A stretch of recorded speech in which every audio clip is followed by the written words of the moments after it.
ঢাকা বিশ্ববিদ্যালয় ভর্তি পরীক্ষা ২০২৫-২৬ শিক্ষাবর্ষের সি ইউনিটের অথবা গ ইউনিটের ভর্তি পরীক্ষার রেজাল্টের সম্ভাব্য তারিখ প্রকাশিত করা হয়েছে। ২০২৫-২৬ শিক্ষাবর্ষে ঢাকা বিশ্ববিদ্যালয় সি ইউনিটের ভর্তি পরীক্ষায় অংশগ্রহণের ক্ষেত্রে টোটাল আসন সংখ্যা ছিল ১,০৫০টি। সেক্ষেত্রে আবেদন করেছিলেন ৩৪,০৫৯ জন শিক্ষার্থী।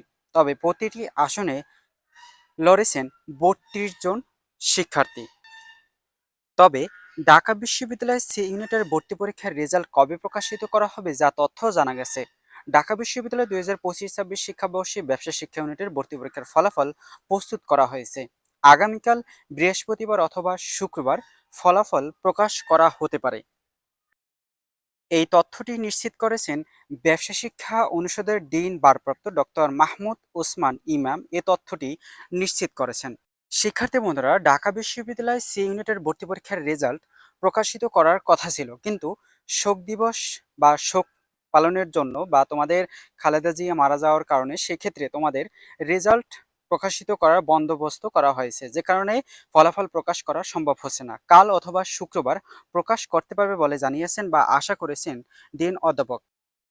তবে ব্যবসায় শিক্ষা ইউনিটে ঢাকা বিশ্ববিদ্যালয়ের কোন ইউনিটে কোন শাখার শিক্ষার্থীদের কতটি আসন সংখ্যা রয়েছে?